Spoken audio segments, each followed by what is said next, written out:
Hi, I'm Elian, and I'm once again experimenting with microalgae.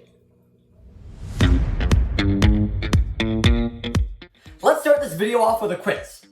Take a look at the algae right here. Now, what do you think is the best light color to grow the algae with?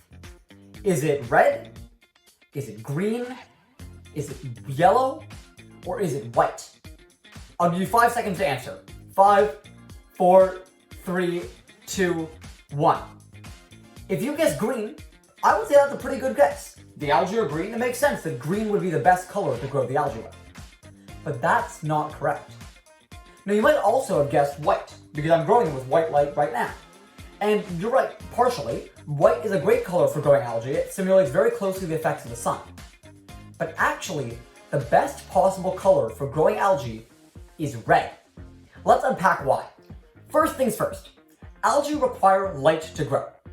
Light is a form of energy, and algae have the power to turn that kind of energy, light, into another kind of energy, chemical energy, in the form of sugar. And they do that using a process called photosynthesis. So when they're out in the wild, algae are constantly absorbing sunlight, which they're able to turn into sugars for them to be able to grow. Now, sunlight is white light, and you might be familiar with the idea that white light is actually made up of a bunch of different colors of light, all the way from red to violet. So inside a beam of sunlight, you might find colors of light like red, green, blue, yellow, all those different types. And algae are able to get energy from all of them. But the amount of energy they get from each color of light is different depending on what color it actually is. Now, this is a sample of the algae from the question before. And as you can see, they are green. So you would think that algae can get the most energy out of green light because, well, they're green themselves. But actually, it's the exact opposite. Because algae, because they're green, are very good at reflecting green light. Whenever a wave of green light hits this tube, it just reflects off the algae. In fact, that's what allows our eyes to see the green color of the algae. So that means that they don't absorb any energy from green light because it's all reflected. So if green isn't the best color for growing algae, what is? I mentioned before that it's red, and that's partially correct. There's actually two best colors, red and blue. And to understand why that's the case, we need to first understand a little bit more about photosynthesis. Now, the process of photosynthesis depends on special structures called chloroplasts, which are basically like mini factories inside the cell that turn sun energy into glucose, or sugar. Now, inside of these factories is a nice little structure called chlorophyll, which is what takes in the energy from the sun and kicks off the sugar-making process. Now, there are many types of chlorophyll, but the one that we want to focus on is chlorophyll A. It's the one that does most of the light absorbing. And chlorophyll A reacts differently depending on the wavelength of light that it's absorbing. And the wavelength of light is what determines its color.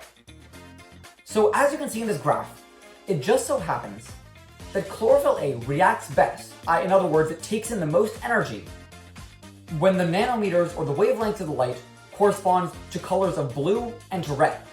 Specifically 400 nanometers for blue and around 700 nanometers for red.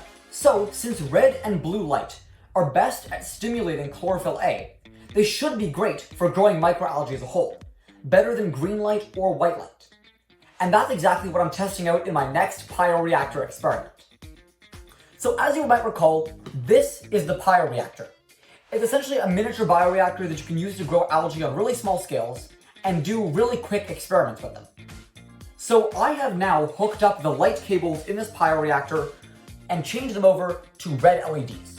So before, they were using these clear white LEDs, these ones, and now they're hooked up to these red LEDs.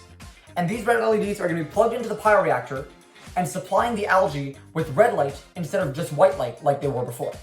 And I'm going to do a comparison of how they grow with white light versus red light. So as you can see, now that I've put the lights into the Pioreactor and turned them on, they're already lighting up the inside of the Pioreactor red. And now I'm going to fill up this vial of algae and get it in there with those red LEDs. So I've gotten my algae into a vial and they're going to go right here into the Pioreactor now. And now all I need to do is start up the experiment on my computer and it's all good to go. So there we go. Another experiment with the Pioreactor has been started. And provided the algae grow quickly, I should have results from this one next week. So if you want to follow along and see what happens when I grow the algae with red light, make sure to follow on LinkedIn, subscribe on YouTube, and I will see you in the next one.